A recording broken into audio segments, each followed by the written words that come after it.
Selamat datang di What's on Economy, Bring the Insight bersama saya Salsabila Eskia, peneliti Indef. Seperti yang kita ketahui, pendidikan selalu menjadi sektor prioritas dengan alokasi minimal 20% dari APBN. Tetapi apakah besarnya angka ini sudah cukup menjawab tantangan kualitas pendidikan kita? Dan bagaimana dengan program-program baru di sektor pendidikan, misalkan seperti makan bergizi gratis? Apakah ini benar-benar menjadi investasi untuk masa depan atau justru menyerap terlalu banyak ruang fiskal? Nah, untuk mengupasnya lebih dalam, kita sudah hadir dengan narasumber kita pada hari ini, Mbak Riza Adisa Pujarama, peneliti Center of Macroeconomics and Finance Indef. Selamat datang Mbak Riza di What's on Economy. Halo Mbak Bila. Ini perdananya Mbak Riza ya di What's on Economy. Nah, kita kan kemarin sudah mendengarkan ya dari pidato Pak Presiden Prabowo ya terkait dengan nota keuangan era APBN 2026 ya Mbak. Kemarin juga anggaran pendidikan untuk tahun depan ini kan meningkat nih ya ternyata ya, alhamdulillahnya gitu ya, menjadi 757 triliunan lah gitu kurang lebih. Naik 4,6%-an gitu kira-kira. Nah, kira-kira dengan menaiknya anggaran pendidikan yang bahkan tertinggi di sepanjang sejarah Indonesia gitu ya, apakah dari anggaran ini sudah bisa menjawab tantangan kualitas pendidikan Indonesia nanti ke depannya gitu? Dan bagaimana kira-kira dengan tren perubahannya setiap tahunnya Mbak Riza dengan ini? Oke, jadi RAPBN 2026 ini menarik ya sebenarnya. Memang dari tahun ke tahun secara nominal anggaran pendidikan meningkat itu Mbak Bila. Cuman yang menjadi permasalahan itu adalah penyerapannya. Jadi kalau kita tarik mundur angkanya ke tahun-tahun sebelumnya gitu. Sejak 2019 atau 2020 gitu ya. Sejak pandemi kalau tidak salah saya. Penyerapannya itu di bawah 20% realisasinya. Gitu. Jadi kendalanya di situ, sementara anggaran kan tinggi sebenarnya. Jadi tiap tahun itu anggaran pendidikan pas meningkat karena kan itu dihitung dari total belanja ya. Belanja kita juga kan cenderungnya meningkat gitu. Iya, betul. Nah, tapi terus gimana nih gitu kan? Tadi Mbak Bila pertanyaannya dengan kualitas pendidikan di Indonesia. Kita lihat sendiri kenyataannya bahwa sampai saat ini masih banyak anak putus sekolah, kemudian akses pendidikan tidak merata, apalagi kalau misalnya kita lihat secara geografis dari wilayah ya, misalnya dari wilayah barat dan wilayah timur itu ada ketimpangan akses, terutama dari kualitas dan akses pendidikan, terutama di wilayah 3T gitu ya. Terus kita tahu sendiri bahwa indikator-indikator pendidikan yang diukur oleh institusi global gitu, kita kan tidak baik ya performanya. Betul, PISA ya. itu sudah sering dibahas ya. Itu PISA udah sering dibahas. Tapi yang menarik lagi adalah ketika ada sosial eksperimen di sosial media itu ya, kita kan tahu sendiri itu gimana. Itu yang menjadi PR. Bahkan ada yang di salah satu provinsi anak SMP tapi tidak bisa membaca. Dalam artian mungkin dia bisa membaca tapi tidak menangkap apa yang dia baca gitu. Itu kan menyedihkan sekali ya gitu. Iya, berarti dari anggaran 20% ini pun masih belum bisa menjawab ya untuk tantangan kualitas SDM kita ya sebenarnya ya. Udah sebesar itu loh padahal ya. Kenapa kira-kira permasalahannya kenapa Mbak Riza? Apakah dari segi efektivitas anggaran yang terserapnya ini dia belum terjadi kah atau gimana? Nah, ini memang perlu di breakdown lagi ya. Pertama, anggaran pendidikan itu kan penyalurannya ada 3. Itu ada lewat pemerintah pusat, kemudian ada lewat pemerintah daerah, dan melalui pembiayaan. Nah, dari tahun ke tahun sampai tahun 2004 kemarin itu porsi yang diberikan ke daerah itu sangat banyak, lebih dari 50%. Nah, disinilah sebenarnya yang menjadi peran utama gitu ya. Peran pemerintah daerah ini yang menjadi berperan terhadap pendidikan di daerahnya untuk mendorong pendidikan di daerahnya gitu, karena kan memang yang bisa mengawasi kemudian mengetahui daerahnya sendiri itu kan harusnya pemerintah daerah gitu ya, di daerahnya itu bagaimana pendidikannya. Kemudian jika kita lihat lagi gitu, di pendidikan ini juga masih banyak celahnya gitu ya. Kita tahu bahwa banyak sekali anggaran-anggaran pendidikan ini yang bocor gitu ya, dan itu yang perlu pengawasan lebih lanjut menurut saya. Kemudian bagaimana hubungan pemerintah pusat dan pemerintah daerah supaya alokasi anggaran pendidikan ini benar-benar bisa terrealisasi gitu. Nah kan kemarin ini sempat ramai juga ya waktu pas ada Indonesia Gelap ya, kalau bilang di salah satu rapat apa gitu, saya lupa juga sih Mbak Riza ya, tapi ada yang bilang bahwa sektor pendidikan ini tidak menjadi prioritas lagi ya waktu itu ya, sempat ramai waktu itu ya. Nah kira-kira gimana tanggapan Mbak Riza nih dengan kalau misalkan nih sektor pendidikan tidak menjadi prioritas untuk belanja pemerintah, sedangkan indeks pembangunan manusia, terus juga skor PISA kita juga masih rendah, tapi kita malah memprioritaskan sektor lainnya mungkin seperti pertahanan gitu. Nah kira-kira gimana tanggapan Mbak Riza? Kalau saya sih ngelihatnya gini ya Mbak Bila, komitmen untuk meningkatkan kualitas SDM sebenarnya sudah terlihat di program-program Presiden. 8 program tercepat terbaik itu kan di situ ada sekolah unggulan, revitalisasi sekolah gitu ya. Kemudian ada sekolah rakyat. Nah, terus kemudian MBG yang dimasukkan ke dalam sektor pendidikan. Nah, ini sebenarnya bisa mendorong pendidikan gitu, tapi memang bukan belum melihat secara kualitasnya gitu. Jadi kualitas dan akses ya. Mungkin untuk sekolah unggulan itu memang dipersiapkan untuk merekrut yang lebih unggul gitu ya. Cuman kan dari situ ketika ada sekolah unggulan pasti ada sekolah lain yang tidak unggul gitu ya. Itu sebenarnya dilema menciptakan ketimpangan baru ya kualitas gitu. Tapi sebenarnya arah untuk mendorong pendidikan itu sudah ada dengan misalnya satu lagi program wajib belajar 13 tahun. Sudah lebih memperhatikan pendidikan ke level yang lebih dasar seperti PAUD misalnya gitu ya, udah masuk di anggaran dan saya lihat udah ada kenaikan meskipun ini agak intrik juga ya ketika kita lihat anggarannya gitu, coverage-nya naik berapa jumlah siswanya, siswanya naik, anggaran dinaikkan, tapi ketika saya coba berapa sih kenaikannya per siswanya gitu kan, ternyata tidak jauh beda gitu. Jadi kenaikan anggaran, kenaikan coverage penerima manfaat, tapi ternyata anggarannya masih di sekitar situ gitu. Gitu. Jadi agak-agak ini ya bingung apakah dengan anggaran segitu kan sebenarnya itu tidak ideal gitu ya untuk PAUD gitu ya. Misalnya contohnya persiswanya gitu belum ideal gitu. Tapi ternyata masih di angka segitu gitu. Jadi memang sudah ada yang dimasukkan, tapi mungkin itu masih faktor ini ya, faktor pendukung bukan yang utamanya gitu. Karena kan kalau misalnya ingin meningkatkan kualitas, berarti apa yang harus dibenahi? Yang pertama adalah yang bersentuhan dengan siswa itu sendiri secara langsung. Misalnya kurikulumnya, karena kan tahu sendiri kan kurikulum kita kan berubah-ubah gitu ya. Dan apalagi kemarin kan tidak ada lagi standar ujian nasional. Jadi kan kita nggak tahu sebenarnya apakah kalau ada standarisasi ujian gitu kan kita bisa mengetahui kemampuan dengan soal yang sama dari seluruh Indonesia tuh anak tuh gimana gitu. Kalau ini kan jadi tidak terlihat gitu. Agak sulit terkontrol. Iya, kita bisa melihat itu ya penilaian untuk kualitas pendidikannya kan berarti kan ya. Nah, tadi kan juga disampaikan juga oleh Mbak Riza bahwa akses gitu ya yang menjadi paling penting gitu ya. Tapi kira-kira apa sih tantangan terbesar dalam anggaran pendidikan ini tuh nggak hanya dinikmati di kota besar aja gitu, tadi seperti ada sekolah unggulan, terus gimana kalau misalkan di daerah terpencil gitu. Nah iya itu. Nah itu sebenarnya akses ke wilayah 3T ini kan bermasalah dengan mungkin kita juga sering lihat ya laporan-laporan di pemberitaan gitu ya bahwa jembatannya putus, kemudian jalannya sulit dijangkau, bertaruhnya dengan nyawa gitu. Itu masih mengkhawatirkan. Maksudnya kita udah di tahap 80 tahun kemerdekaan, tapi itu sangat ironis gitu maksudnya. Itu mungkin yang perlu menjadikan bahan perhatian oleh pemerintah adalah di wilayah 3T tersebut. Kemudian juga akses dan kesejahteraan guru ya di daerah terpencil. Karena kan menurut saya kosnya lebih mahal ya ketika Anda menjadi di wilayah terpencil harus ngajar gitu. Aksesnya susah itu. Pasti transportasi juga akan lebih mahal gitu. Berarti harusnya untuk guru-guru yang di wilayah 3T ini harusnya diberikan tambahan dong ya untuk gajinya harusnya itu ya. Ada pembedaan ya kalau menurut saya tunjangan guru gitu ya.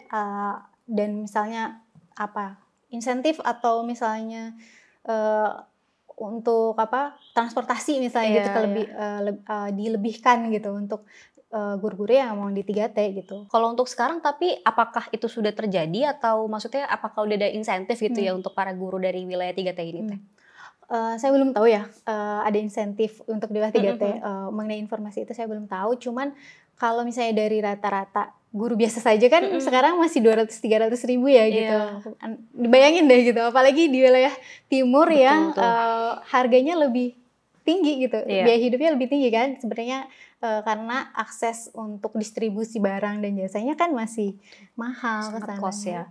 Iya. Nah kalau misalkan nih dengan apa namanya tadi ada program unggulan dari Pak Presiden gitu ya untuk di sektor pendidikan, salah satunya program MBG, makan bergizi gratis ini yang sering program populis lah ya Mbak Riza ya, sering dibicarakan di teman-teman di sosial media gitu. Ini jadi salah satu porsi yang menyerap di anggaran pendidikan.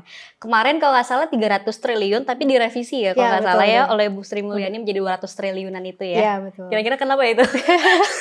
Apakah udah mulai menerima masukan dari masyarakat mungkin ya karena porsinya terlalu besar ya Mbak Riza ya? Bisa jadi seperti itu. Nah, dengan besarannya komponen anggaran ini untuk MBG ya Mbak Riza sebesar itu berarti hampir setengah lah ya mungkin ya hampir setengah. Kira-kira apakah program MBG ini sebenarnya mampu untuk meningkatkan kualitas pendidikan atau justru ini malah terlalu menyerap porsi anggaran pendidikan sampai akhirnya kayaknya nggak sebesar itu dia harusnya gitu. Iya. Jadi gini, emang MBG ini butuh dana yang besar gitu ya karena kan coveragenya adalah program ini bukan program bantuan sosial dari awal, karena itu program untuk seluruh anak Indonesia. Mau mampu tidak mampu ya masuk gitu, makanya disamaratakan semua. Iya harusnya sama semua. Tapi kan kita balik lagi gini, ketika program ini akan dijalankan, kita kan harus melihat kemampuan finansial kita, kemudian urgensinya. Betul. MBG ini memang bisa dilihat bisa dilihat hasilnya terhadap pendidikan itu dalam jangka panjang sebenarnya. Kalau misalnya gini, MBG ini kan makan bergizi gratis gitu ya. Bukan salah satunya faktor yang bisa meningkatkan kualitas pendidikan atau kualitas SDM sebenarnya. Tidak mempengaruhi secara langsung gitu. Karena kenapa? Karena makan bergizi gratis ini kan salah satu faktor aja bagian kecil gitu dari faktor-faktor yang sebenarnya lebih penting gitu. Tapi memang kita dapat kalau dalam jangka pendeknya kan kita bisa lihat pertama itu katanya bisa menarik ketertarikan siswa untuk masuk sekolah gitu ya, meningkatkan itu, kemudian meningkatkan konsentrasi belajar dengan gizi yang cukup gitu. Tapi kan kita lihat sendiri pada prakteknya saat ini karena dipaksakan mungkin ya banyak permasalahan gitu ya. Bukannya bergizi malah yang ada jadi sakit gitu ya. Gitu. Jadi ini yang perlu diperhatikan lagi tata kelolanya mungkin ya di MBG ke depannya. Kemudian yang kedua kalau menurut saya MBG ini bisa dilakukan secara bertahap sebenarnya. Jangan dipaksakan gitu. Ketika memang fiskal kita tidak mencukupi gitu ya. Dibuat secara bertahap gitu. Kemudian kan untuk pendidikan ini banyak ada urgensi yang lebih penting gitu ya. Jadi mungkin ini juga yang menjadi pertimbangan makanya jadi 200 triliun kan dari 300 sekian triliun. Mungkin mendengar aspirasi juga, kemudian kita lihat pengalihannya itu kemana? Ke guru kan? Karena memang sebelumnya di RKA sebelumnya, RAPBN gitu, saya lihat detailnya itu jadi ada pengurangan untuk sertifikasi guru. Jadi sertifikasi guru itu kan di situ harusnya ratusan ribu kan. Kemudian ketika saya lihat ke target untuk tahun 2026 itu lebih kecil, itu puluhan ribu jatuhnya. Jadi kan agak jomplang gitu ya. Mungkin itu menjadi pertanyaan buat saya ketika saya melihat detailnya gitu ya. Jadi saya harap sih mungkin itu bisa masuk ya, sertifikasi guru tidak dikurangin karena kan kita butuh guru yang standarnya sama dan berkualitas gitu. Betul ya. Nah, terus dengan dengan MBG yang begitu banyak porsi anggaran yang menyerapnya untuk anggaran pendidikan banyak, terus ternyata di lapangan banyak yang keracunan juga, bahkan sempat kemarin ya Mbak Riza ya. Terus kalau misalkan begitu, apakah memang seharusnya secara konsep nih ya, secara konsep pelaksanaan program ini tuh harus disamaratakan untuk semua daerah atau misalkan perlu ada perubahan konsep gitu Mbak Riza. Mungkin kalau kita kayak ngeliatin negara lain gitu ya, yang seperti di Jepang atau di tempat lain gitu ya, apakah kita harus mengadaptasi lagi dengan konsep lain atau tetap stick to this konsep gitu? Ini memang perlu dilihat lagi kan, MBG juga memang udah berapa bulan berarti ya sekarang? udah 6 bulan lebih 6 bulan berarti lebih, 6 bulan lebih. Kalau menurut saya kita lihat dulu gitu. Memang perlu ada investasi di kitchen, sterilisasi. Kemudian kalau kita lihat kan bandingkan dengan misalnya di Jepang kan itu udah banyak banget ya dokumenter penyiapan sekolah, penyiapan makanan di sekolah Jepang. Iya. Di Asia Timur lah gitu Iya. yang dekat dengan kita kayak Jepang, Korea juga, gitu kan, yang sudah lebih dulu gitu. Kita lihat dapurnya itu kan bersih. Betul. Gitu ya, dan proses kitchennya itu memang didesain untuk mudah dibersihkan. Betul. Gitu. Walaupun besar-besar gitu ya peralatannya gitu. Mungkin itu yang perlu diperhatikan. Jadi makanya tadi saya bilang jangan dipaksakan harus memenuhi 82,9 juta anak dulu gitu. Maksudnya bertahap aja supaya memang benar-benar kitchennya ready, orang-orangnya ready gitu, yang pendukungnya gitu, yang akan memasaknya gitu, yang semua stakeholder yang terlibat gitu, itu benar-benar ready sehingga meminimalisir gitu terjadinya hal-hal yang tidak diinginkan gitu kayak masalah keracunan ini gitu. Jadi kan itu membawa jadi persepsinya jadi buruk gitu kan sebenarnya. Memang harus ada standar ini standar untuk kesehatannya di dapur seperti apa. Misalkan kayak untuk harus ruangannya berapa meter gitu ya, harus ada standar-standar seperti itu ya, karena biar kesehatannya tetap terjaga. Nah, kalau misalkan nih, kan concernnya untuk program MBG ini kan agar masyarakat anak-anak siswa-siswa di Indonesia ini mereka gizinya tercukupi. Nah, instead of MBG, apakah nggak seharusnya gini aja Mbak Riza ya? Orang tuanya gitu diberikan gajinya upahnya lebih tinggi gitu. Pasti kan otomatis dia akan bisa memberikan gizi yang cukup kepada anak-anaknya ya Riza ya. Berarti harusnya UMP-nya dinaikin lagi dong. Instead of MBG gitu ya. Iya sih. Memang logikanya mungkin seperti itu ya, tapi kan di lapangan itu mungkin mempertimbangkan orang tuanya bekerja tidak sempat memasak di rumah gitu kan, mungkin itu gitu ya. Oh, itu ada concern lagi gitu ya. Kita ambil ini aja mungkin ya, sudut pandang yang positifnya dulu misalnya gitu. Jadi mungkin emang ini ingin memberikan memastikan bahwa makanannya bergizi gitu, makanannya bergizi. Tapi kan kita lihat sendiri di lapangan saat ini apakah itu bergizi gitu, cukup, dan permasalahannya adalah mungkin ya kan sumber daya manusia kalau menurut BGN kan Badan Gizi Nasional memang personilnya baru bisa full itu SDM-nya Agustus katanya, Agustus September ya kalau saya tidak salah, karena ada pelatihan. Nah, saya harap sih setelah ini gitu ya, harusnya setelah Agustus ini September itu tata kelolanya sudah lebih baik dan gizinya sudah benar-benar diperhatikan gitu. Jangan sampai nanti dan yang harus diingat lagi adalah kan banyak yang waste-nya meningkat ya, gara-gara dari makanan itu kan.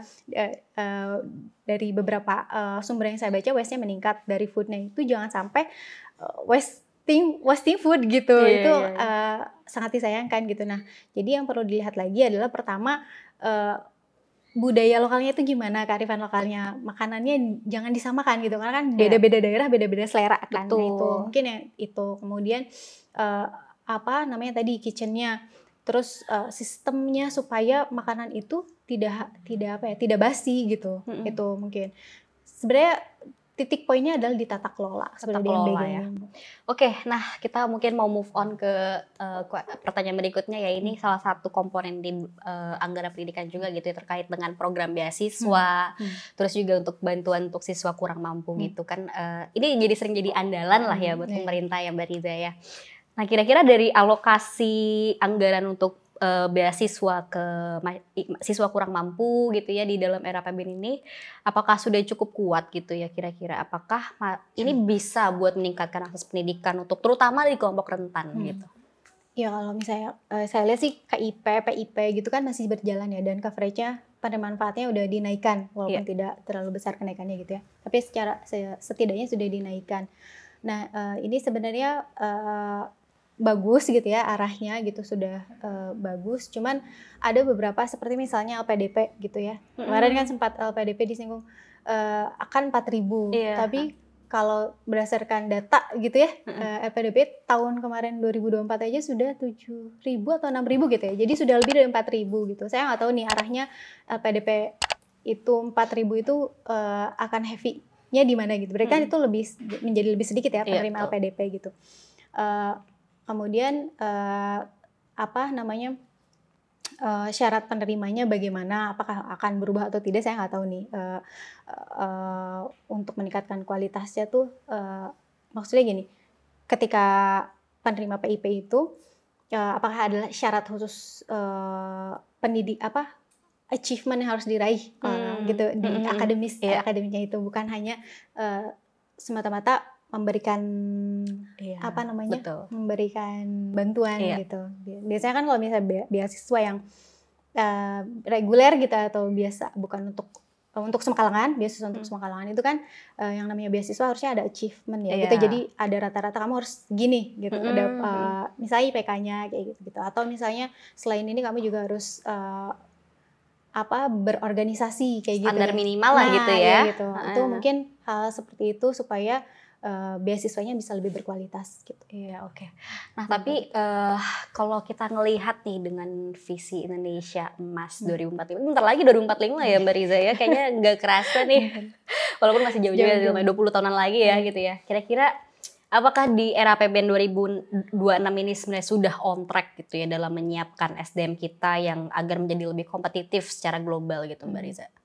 Ya, jadi kalau misalnya dilihat dari dokumen perencanaan, memang sudah, kalau di dokumen perencanaan sebenarnya sudah terarah ya, sudah masuk semua ke sana gitu, sudah menuju 2045, seperti misalnya indikator-indikatornya. Indikator pendidikan itu dimasukin nih yang Human Development Index dari World Bank. Tadi kan kita nggak pakai itu tuh. Itu udah masuk. Terus PISA udah mulai lebih menjadi concern karena kan kita turun tuh capaian-capaiannya. Terus beasiswa juga kemudian di LPDP itu kan sekarang kalau menurut pemberitaan ya udah diarahkan ke STEM. Berarti kan udah mulai melihat bahwa teknologi, sains dan matematika itu penting gitu ya. Pemerintah sudah mengarahkan ke arah sana. Ya mungkin yang perlu dilihat lagi adalah integrasinya gitu ya, antara kebutuhan misalnya ketika didorong ke STEM di dalam negerinya tuh job vacancy-nya bagaimana gitu. Apakah industrinya nanti siap menyerap? Nah itu mungkin yang harus dipikirkan oleh pemerintah ya, supaya kalau kita lihat Jepang, Korea itu kan SDM-nya itu berkualitas ya, dan teknologi yang mereka kembangkan emang di situ, jadi sejalur ya. Gitu. Jadi apa yang disiapkan dengan apa yang direncanakan pembangunan teknologi industri, apa yang akan dikembangkan ya sejalan gitu, sehingga match dan akhirnya bisa menyerap lulusannya gitu. Itu sih sebenarnya. Iya kan, karena juga salah satu masalah di ketenaga kerjaan kita kan juga itu ya, mismatch itu ya, betul. Antara tenaga kerja yang dibutuhkan yang sudah ada dengan juga yang dibutuhkan industri seperti apa gitu kan ya. Oke. Nah, kalau misalkan Mbak Riza bisa memberikan satu rekomendasi kebijakan prioritas nih kira-kira buat di sektor pendidikan, kira-kira apa sih sebenarnya yang paling mendesak supaya kita tuh bisa ya siswa-siswa kita itu menjadi semakin meningkat lah kualitas pendidikannya? Kurikulum ya. Kurikulum. Anggaran untuk kurikulum kayak kurikulumnya harus standar dan jangan berubah-ubah terus gitu maksudnya.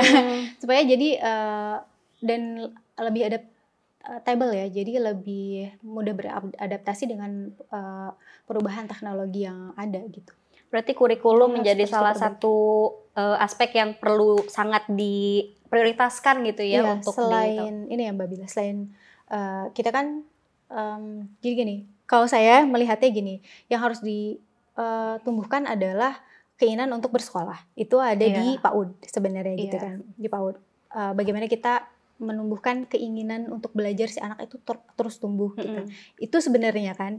Tapi itu kan sulit dikontrol. Apa sih yang bisa dikontrol oleh pemerintah? Yang pertama yaitu akses, kemudian akses ke pendidikan berkualitas, kemudian kurikulum yang benar-benar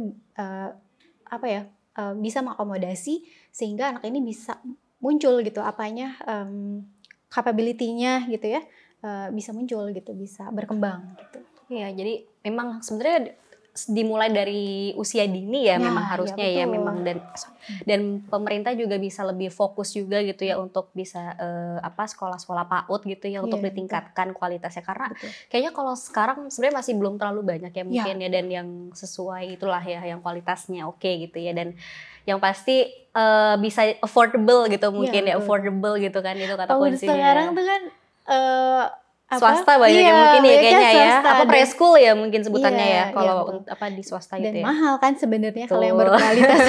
Makanya Iya. itu, untuk bisa ke situ, memang PR-nya banyak ya di Mhm. pendidikan ini, nggak bisa lihat dari satu dimensi, makanya harus ada kolaborasi antar, setiap, lingkungan si anaknya Iya gitu. iya. Jadi memang, kapasitas pemerintah ya untuk menyediakan si fasilitas-fasilitas itu, karena kan yang membuat standar kualitas pendidikan segala macamnya kan dari kurikulum itu kan pemerintah gitu. Betul Terus betul. akses gitu kan secara publik, bagaimana misalnya bukan hanya, dari akses transportasinya, kemudian, jaraknya gitu kan. Iya. Ada hal yang menarik Mbak Bila Apa tuh? dari data statistik. Mhm. Jadi akses ke sekolah tuh, anak-anak tuh pergi ke sekolah gimana gitu kan. Mhm. Kalau zaman saya kan masih pakai publik ya banyak gitu, dan Iya. ternyata statistik, menggunakan transportasi publik turun.